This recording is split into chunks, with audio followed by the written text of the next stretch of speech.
Good afternoon, dear colleagues. You're listening to the podcast Breakfast with the Independent Director. It is a series of interviews made by IDA, Professional Directors Association in Russia. Today we'll talk about what worries the entire directors community, and not only directors, but also owners and shareholders. We live in an extremely changing reality that presents us with really non-trivial challenges and seriously raises expectations for business leaders. Management has to change quickly and adapt to the new reality, and boards of directors have to maintain a long-term vision and stay one step ahead. So if you don't think about the future now, tomorrow may be in jeopardy. As Bill Gates says, in the next 10 years, business will change more than in the past 50. So don't let yourself be idle. Today, together with you and our guests, we want to look into the future and try to understand what the strategic agenda of boards of directors will look like in the nearest years and what trends are important to pay attention to in order to prepare companies for change. Simply put, we'll talk about key global trends in corporate governance that we are witnessing at the moment. Today, we have a special guest, Dr. Roger Barker. Hi, Roger. Hello, Catherine.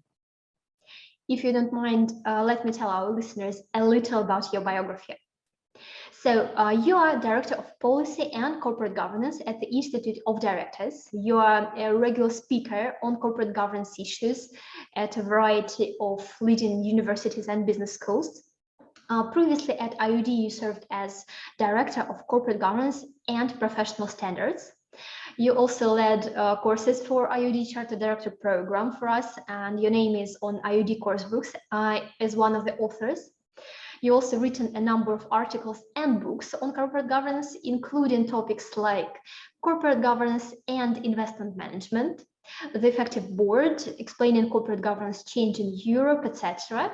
And you're also a former investment banker and spent almost 15 years in a variety of equity research and senior management roles at banks in the UK and Switzerland. So can I ask you a question? What key topics, what key trends do you see globally in the area of corporate governance today? Well, Catherine, I think that there are a number, some of which were present before we went into the pandemic, but a number of which also have emerged during the pandemic or have been accentuated. I think the first one that I have to really mention is how governance gets to grip with the issue of sustainability and climate change. You know, that really is a huge issue. It's a huge issue for countries and it's a huge issue for boards. We've seen at a political level, the new Biden administration in the United States reaffirm its commitment to the Paris Treaty on climate change. And later this year in Glasgow, in Scotland, we'll be having COP26, which is the next big convention about which assesses progress in terms of the world reaching its climate change objective of limiting temperature change to 2 degrees above pre-industrial levels. And it actually isn't looking very good at the moment. So this has huge implications for companies. I think many companies are, aware of the need to take action, but it's I think what is a much more difficult question is working out in terms of your specific company, the specific measures that you're going to take, which on the one hand can take advantage actually of this once in a lifetime shift to a lower carbon using economy, but which at the same time don't actually destroy your competitiveness as a commercial entity, which is something you have a duty to make sure doesn't happen. So it is a very challenging thing, but not only governments, but global investors as well are putting a lot of pressure on companies to address this.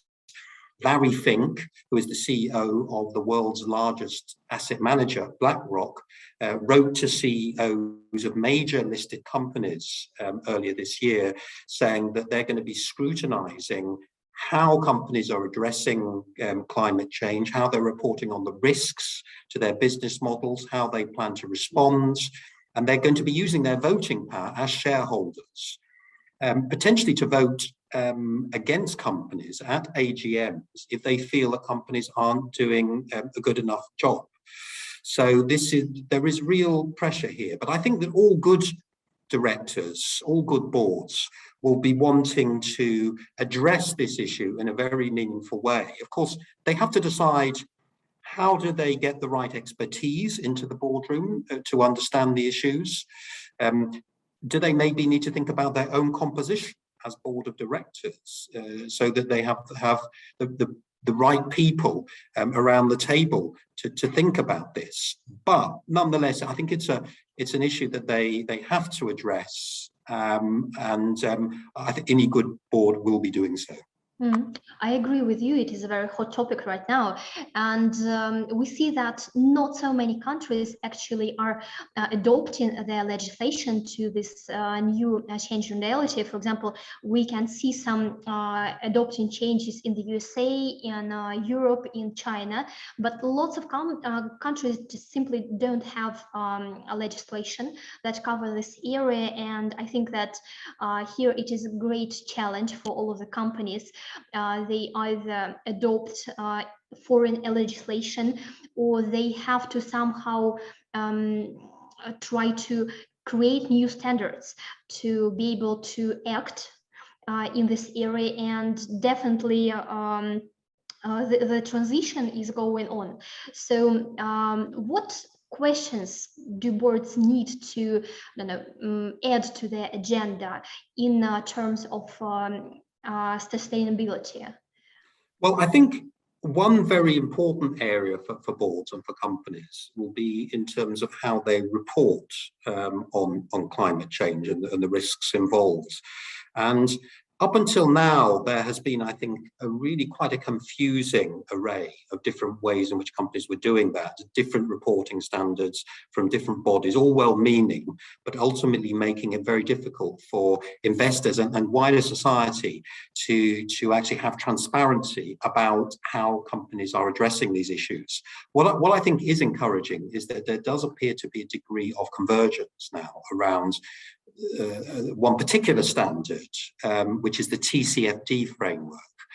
The Tcfd standing for the Treaty on Climate Financial Related Disclosures, which is a global standard, which in the UK we have decided to adopt as our common reporting framework. It was discussed at the recent G7 meeting of industrialized nations to potentially adopt this. And I really hope that the United States and other countries, and indeed individual companies, will choose this as a potential mechanism of disclosure. It's also open to individual companies to make that commitment to achieve a net zero position for their companies by 2050 or earlier. I mean, certainly many countries have made a commitment to that. The EU is committed to it, as indeed is the UK. But even if a director is sitting in a country where that hasn't been signed up to as a country, I think it would go down very well amongst global investors and stakeholders if a company actually commits to that, and potentially I think is a source of competitive advantage for that company. Do you think we'll see a great change of who enters board of directors in terms of competencies in the area of ESG, or maybe we'll see a need for creation of new ESG committees around the boards? Well, yes. So I think it's interesting. There's lots of competing terminology around, isn't it? ESG, I suppose, is the latest in a series of terminology like CSR, triple bottom line reporting, and other things, all of which are emphasizing, I suppose, a wider approach to measuring corporate performance, one that is not just focused on pure financial or shareholder-oriented returns. And ESG, I think, is becoming incredibly dominant as an investment criteria amongst global investors. And of course, companies are responding to that and are thinking explicitly about that. A problem, I suppose, a bit of a problem I have with the term ESG is it's actually lumping together some different concepts. Most people, when they talk about ESG, are actually talking about the E, the environmental aspect of business behavior.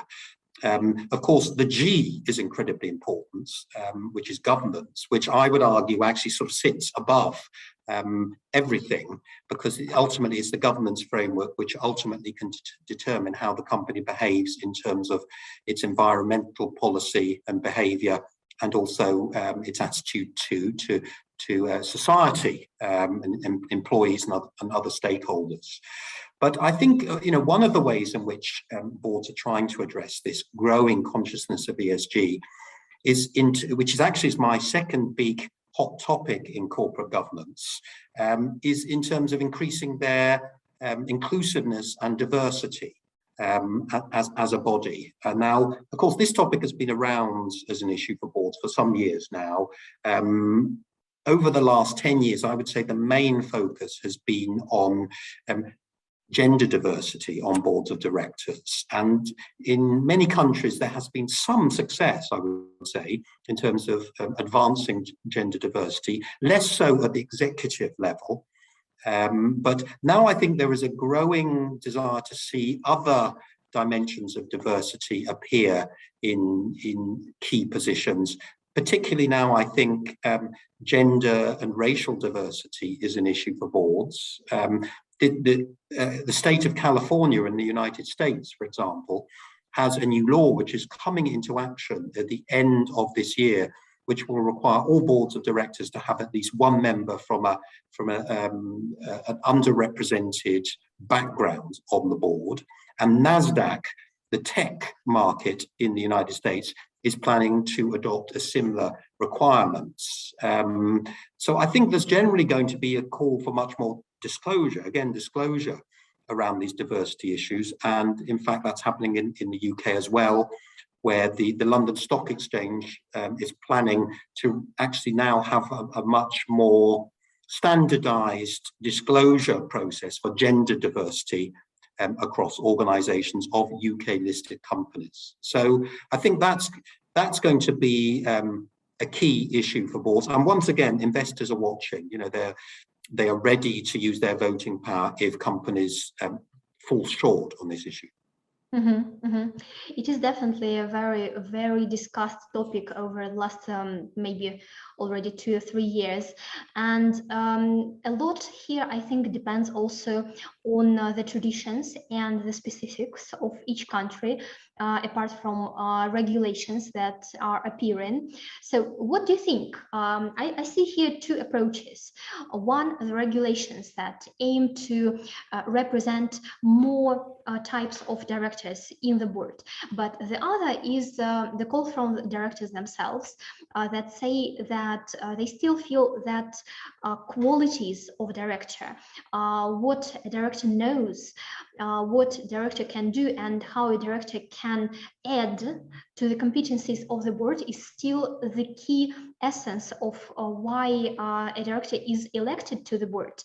So is it possible to combine, do you think, these 2 approaches, and maybe what dimensions of diversity would be the best to scale some regulations, and also just a practical approach of what company needs? Yes, absolutely. And I think one of the risks, of course, in taking a overly regulatory approach is that you define one-size-fits-all solutions, which aren't necessarily the right solution for any individual company in any particular circumstance. And yeah, every company is different, every organization is different, and therefore the skills and competencies of directors are going to vary according to the situation.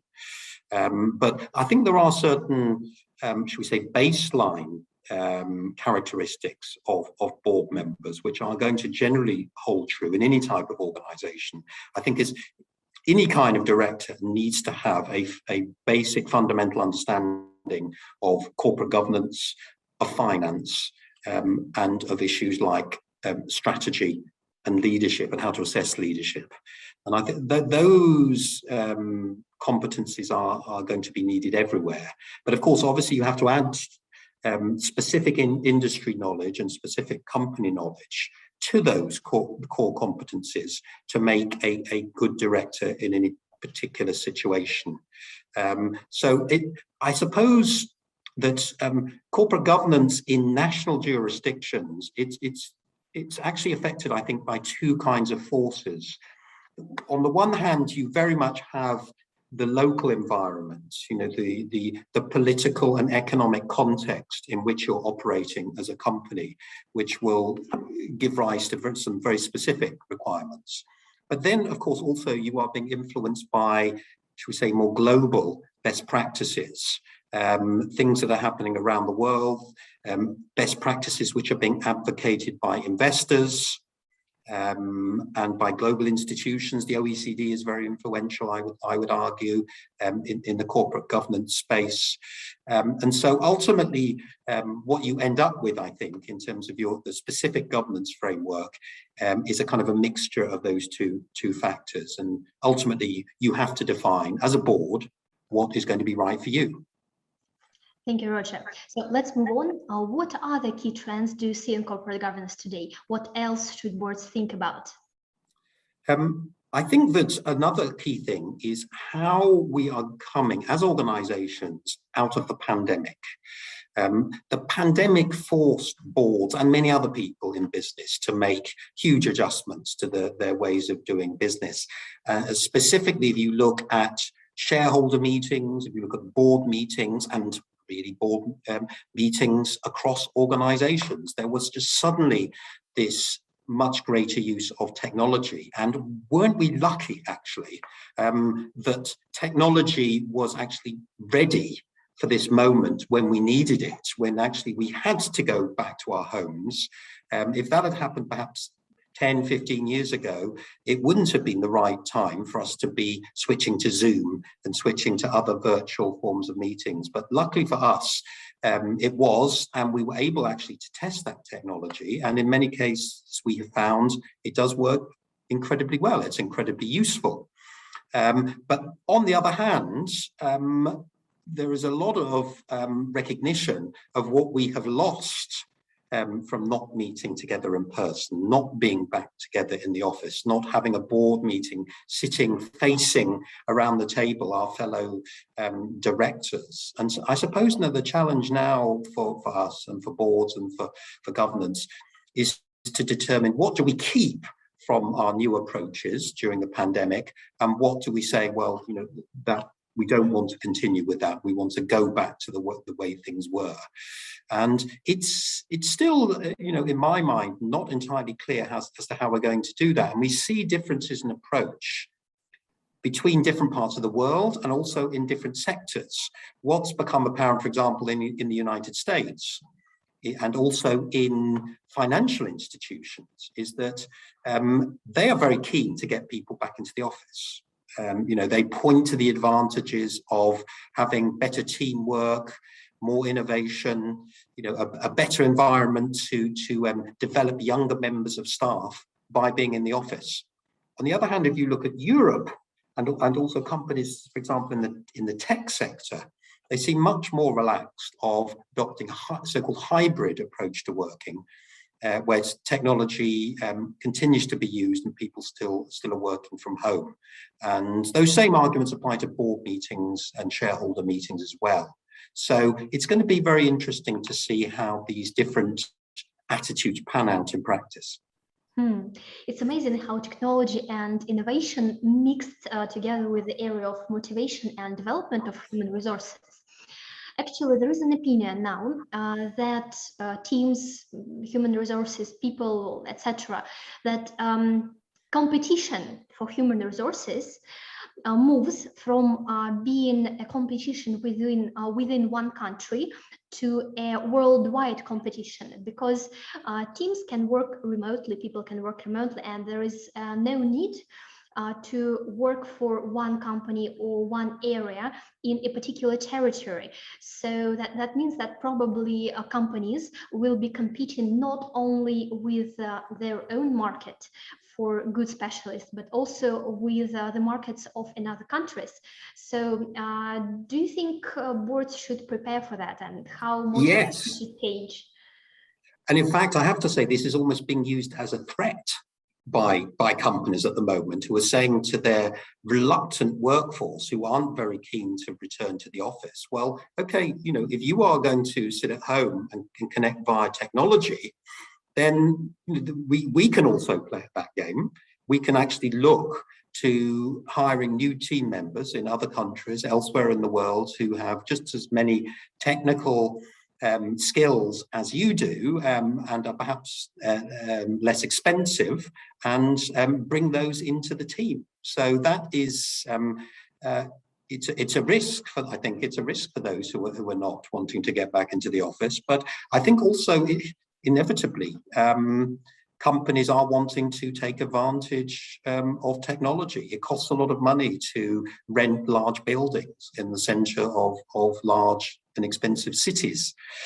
And if you can actually use technology to reduce those costs and improve your efficiency, then it makes absolute sense as a business person to explore those options. I agree, and maybe a values of the personal change as well, because not everyone is now interested in having a beautiful office or maybe a coffee machine, etc. New values are increasing the importance. Yes, but I think also it puts the pressure in a way, though, on companies to make the office an inviting environment. You've got to make your team excited to be back together, that they're going to be in an environment which they are going to enjoy, find fun and very stimulating. So I think, the pressure is on both sides, actually. Exactly. So what other trends can we mention in terms of boards? So what boards should be looking at? Yes, I think my number 4 hot topic is actually a real debate which is raging around shareholders versus stakeholders. And also that ties into a kind of a similar type of discussion around the role of purpose, business purpose in an organization. There's been a very strong view expressed by many that the business of the future has to go beyond simply a focus on generating financial returns and generating returns for shareholders, and has to actually define a purpose for itself, a bigger purpose, perhaps which links into how the company is contributing to wider society, but which in any case serves to motivate and bring together the various stakeholders of the organization, the employees, the suppliers, and makes them feel that, this is worthwhile what we're doing. We're not just simply working on behalf of a faceless group of people that we never meet, that we never see, but actually we're fulfilling a bigger purpose for society and ourselves. And that's a way in which to win the best quality and the most highly motivated employees. It's a tremendous marketing tool in terms of your brand and in terms of your products. And so if that is actually something that you want to do, then you need to, as a director, and as you try to exercise your fiduciary duties to the company, you perhaps have to start not just being so focused on the shareholder and what is best for shareholders, but think about stakeholders as a broad group. How do you balance the interests of your local community, the society you're operating in, your employees, your investors, your shareholders, and so on. And this, in fact, was a point which was made just before the pandemic in a very famous declaration by the US Round Table, which included a number of the top US CEOs like Jamie Dimon, Warren Buffett, and others, others, and who said, yes, it's, we shouldn't just be focusing on the shareholder. We should be thinking about stakeholders. Now, there was a degree of cynicism, I would say, that actually arose in the light of that statement, because people were saying, well, yes, you're saying this, but we're not entirely convinced that you are behaving that way in a pro-stakeholder approach in practice. And of course, it also remains the fact that shareholders still have decision-making power over many key decisions that a company makes, not least in terms of who actually sits on the board of directors. So I think a lot of people now are digging down into this debate, and they're saying, well, if we genuinely do want to move to a more balanced stakeholder approach, what other changes will be needed in corporate governance and the way companies make decisions in order to reflect that? So this is, I think, it's an ongoing debate that's going on. There is a campaign taking place in the UK. It's called the Better Business Act campaign.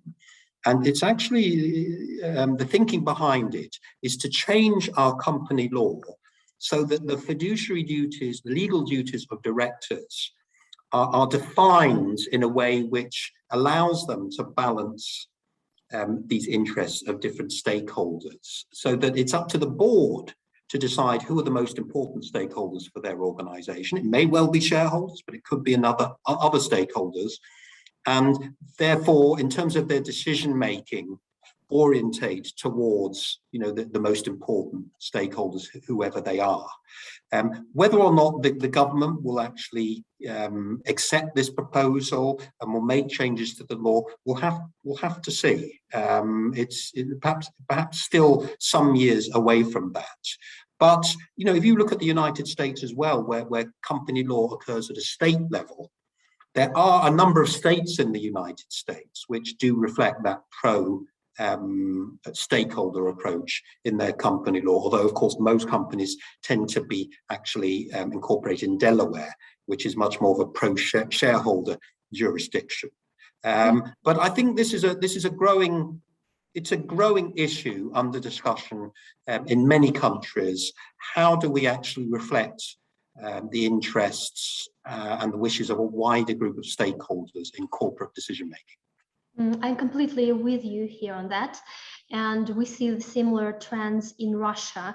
I think that the situation just forces boards of directors and generally companies to rethink their business and rethink it on many levels. And Association of Professional Directors in the area of corporate governance is also taken initiative to try to put together different standards and recommendations to help businesses in Russia adopt quicker to this new situation and follow the spirit and not only the form of these changes. When the pandemic started, we were one of the first who launched a series of open boards where we gathered a number of speakers from the leading companies who just came and shared their experience on how they are reacting to unexpected reality. Nobody knew back then what to do, and it was a way of experiments, of just trying to find this way. And right now, I think we are already ready to gather some thoughts and put together some standards. So right now we are developing a board 2025, a so-called document, a white paper that will include questions that are needed to be in the board of directors in the nearest years and how companies should adopt that. And among the key questions also connected with rethinking a wider community, we focused on 4 directions. That's technology and innovation, regulation and sustainability, also strategy, of course, strategy, and motivation and development of human resources. And lots of the business leaders who are participating in this work in putting together the standards are saying that all of these changes mean that they will be implemented on many different levels of the business, from top to bottom.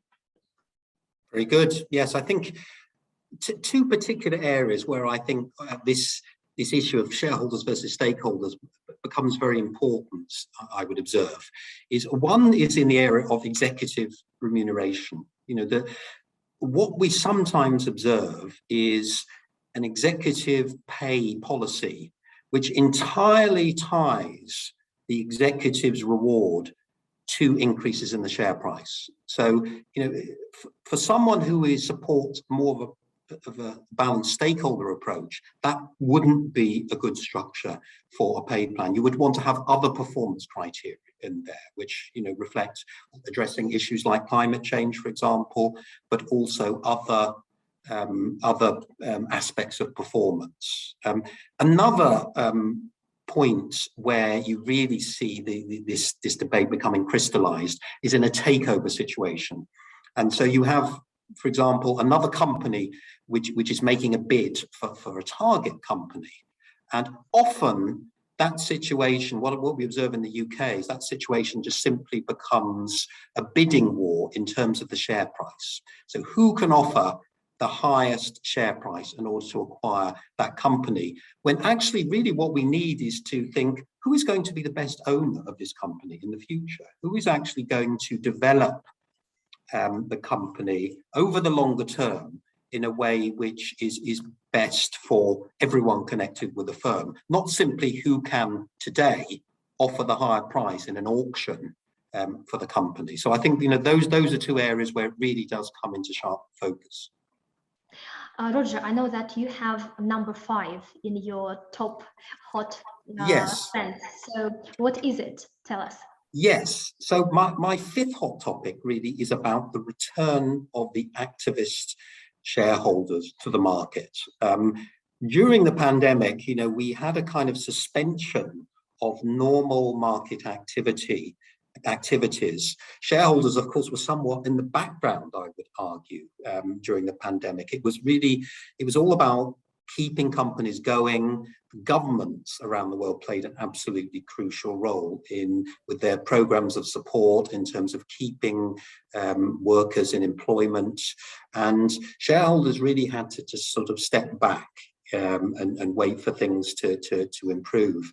But that has now happened, and what we're seeing in many markets is that there are some very activists, institutional investors out there, whether we're talking about hedge funds or private equity funds or SPACs, this new phenomenon which has emerged in the United States and to some extent in other markets as well, special purpose acquisition companies, which are basically blank check companies where someone lists a shell company on a stock exchange, raises a lot of money, and then goes out to look where to invest that money. So there is a lot of money sitting out there in these various funds that are looking to take big ownership stakes or controlling ownership stakes in companies around the world. And then once they have that ownership power, really try to shake up the company. Their objective, of course, is to really make changes or announce changes which are going to increase the share price, ideally in relatively short term. And then, of course, that's how they are making their return for their clients. So this is in a way, this is a rather different force on stock markets from all this talk about ESG. From the likes of BlackRock and Vanguard, who are saying that you must be sustainable, you must promote diversity, and these other more socially responsible issues. We've got this other group of investors who are out there to generate relatively short-term financial returns. So it's a very interesting dynamic, I think, that we see affecting especially listed companies, our largest listed companies, these different forces, these different pressures coming from investors, and somehow boards of directors have to actually juggle between these conflicting demands. And I think ultimately my view is that the board has to take the initiative here. The board has to be clear about its strategy, about what it stands for, what it's trying to achieve, and say to the world, this is what we're trying to do. If you're an investor and you believe in what you're doing, come and join us in this journey, become a shareholder. But if you have a different approach, if you have a more short-term approach, which differs from ours, we're not the people to be part of. We're not your good partner. So I think if boards can be very clear about what they're trying to do, then that's the way to try and manage this situation. Yeah, Roger, thank you very much for this overview. I'm sure it will be very helpful for our directors. It will help them navigate in the changing reality. I know that unfortunately our time that we had for this conversation is running out.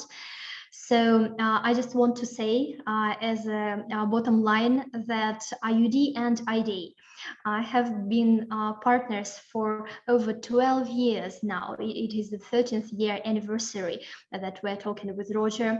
And I think that for boards of directors, apart from knowing all the trends that are changing our reality around, it is always a necessary thing to have a set of competencies to understand corporate governance, to be professionals in their work. And that's why me and Roger were welcoming all of our directors to pass IoD Charter Director qualification in Russia or in the UK. So thank you very much for this talk. I'm sure it will be very helpful, and see you soon, I hope, on our programs. Thanks, Catherine.